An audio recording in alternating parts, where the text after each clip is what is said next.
Welcome to Religion Unpacked. From Saint to Santa, the secret history of a global icon. It is an undeniable fact of the modern world. In a Buddhist temple in Tokyo, a Christmas tree might stand in the lobby. In a shopping mall in Dubai, a winter wonderland appears in the desert. In Beijing, young couples exchange gifts and consider it the most romantic night of the year. This is Christmas. But for the vast majority of people celebrating in these places, the holiday has no connection to its origin. There is no church, no nativity, and no thought given to the birth of Jesus Christ. There is only the other Christmas, a secular, global, commercial festival, and it is presided over by a single, universally recognized figure, a jolly, round man in a red suit, Santa Claus. How did this happen? How did a Christian holiday celebrating the birth of a savior split into a second, secular holiday that could be celebrated by anyone of any faith or no faith at all? How did a 3rd century Turkish bishop become a global marketing icon? This is not the story of a war on Christmas. It is the story of a cultural conquest. Let's unpack how Santa Claus conquered the world. Our story does not begin at the North Pole. It begins in a warm, sunny port town in what is now modern-day Turkey. In the 3rd century AD, a pious and wealthy Greek bishop named Nicholas lived in the town of Myra. Nicholas was not jolly, or fat, or dressed in red. He was a devout, ascetic Christian, known for his fierce defense of church doctrine. But he was also known for his radical, secret generosity. The most famous legend tells of a poor man with 3 daughters. He had no money for their dowries, meaning they would likely be sold into slavery or prostitution. Nicholas, hearing of this, went to their house under the cover of night and threw 3 bags of gold, one for each daughter, through an open window, saving them. This act, and others like it, cemented his reputation. He became Saint Nicholas, the patron saint of children, sailors, and the poor. For centuries, his feast day, December 6th, was celebrated across Europe. He was a figure of charity and piety. But he was still a saint. So how did he become Santa? The first transformation happened in the Netherlands. The Dutch called him Sinterklaas. He was a tall, stately bishop who still resembled the original saint. He arrived on a steamboat from Spain and rode a white horse through the streets, delivering gifts to good children. When the Dutch colonized America and founded New Amsterdam, which would later become New York City, they brought Sinterklaas with them. And in the multicultural melting pot of 19th century New York, Sinterklaas would be completely reinvented. The first major change came from a writer named Washington Irving in 1809. He wrote a satirical history of New York that portrayed Sinterklaas not as a tall bishop, but as a portly, pipe-smoking Dutch sailor who flew over the treetops in a wagon. This planted the seed. But the man who truly defined Santa Claus was a poet named Clement Clarke Moore. In 1822, Moore wrote a poem for his children. It was called A Visit from Saint Nicholas. Today you know it as "'Twas the Night Before Christmas." This single poem gave us almost every element of the modern myth.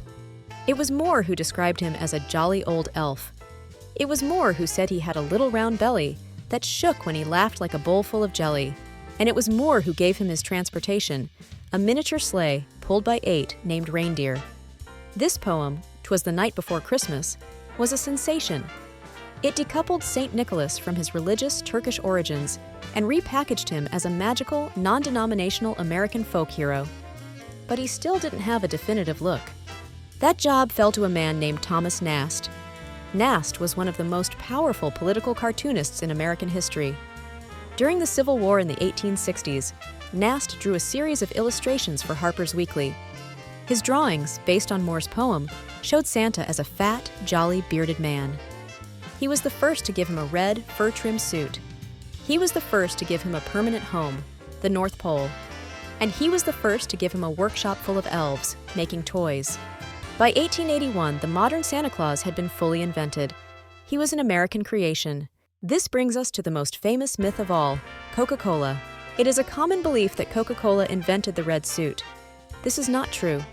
As we've seen, Thomas Nast had been drawing him in red for decades. So what did Coca-Cola do? They standardized him. In 1931, Coca-Cola wanted to boost winter sales.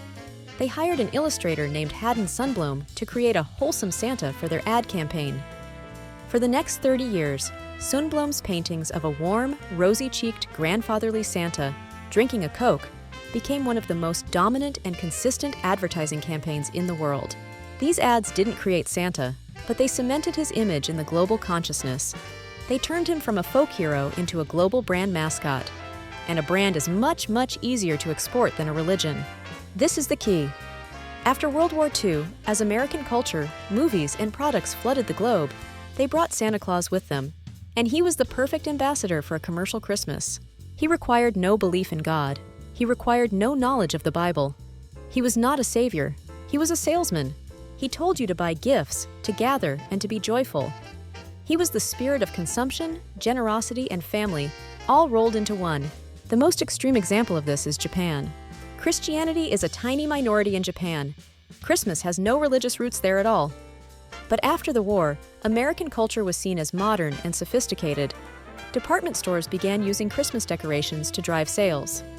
It became a day for exchanging gifts, and strangely, a romantic holiday for couples, like Valentine's Day. But it was missing a key tradition, a family meal. In 1974, a marketing executive for Kentucky Fried Chicken saw an opportunity. After hearing foreigners complain they couldn't find turkey, he launched one of the most successful marketing campaigns in history. Kurisumasuni wa Kentucky. Kentucky for Christmas. The campaign was a massive success. It linked KFC's party buckets with the idea of a family feast. Today, millions of Japanese families pre-order their KFC buckets weeks in advance. It is the definitive Japanese Christmas tradition. This is the ultimate example of Christmas without Christ. It is a purely secular, commercial, and cultural celebration, and its mascot is Santa Claus. So when we look at the world today, we see that Christmas is no longer one holiday. It has split in two. There remains the sacred holiday, the profound religious observance of the Nativity, celebrated by billions of Christians. And then there is the other holiday, the global secular festival of winter, family, and commerce. Santa Claus did not replace Jesus. He simply became the mascot for this new, parallel holiday. He is the friendly face of a global phenomenon, a symbol of goodwill and giving that requires no creed, no doctrine, and no faith, other than a belief in a little bit of magic. And that is how a 3rd century saint conquered the world. Unpacked. Subscribe and click the bell so you don't miss a new upload.